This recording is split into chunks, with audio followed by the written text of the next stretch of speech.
Morning guys, so ayan nakita niyo tayo mga paunti-unti na mga customer dumarating na para bumili ng kanilang mga panangalian guys.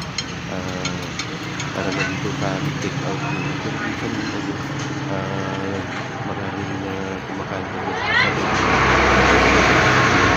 taga-Diyos Catholic kasi malapit lang yan dito sa amin yung opisina ng Diyos Catholic yan.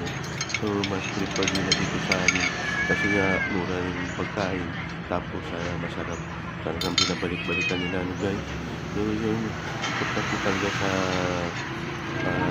ikarin din guys ay affordable at masarap yung ating luto guys para balik-balikan ng ating mga customer lalo-lalo na yung mga estudyante guys dahil na malaki yung natitipid nila pag dito sila kumakain guys.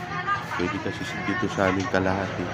Alam naman natin na budget ng mga estudyante guys limited lang limited na binibigyan ng allowance sa mga magulang kasi mga guardians nila so importante na ilang natin ay affordable nila afford nila guys.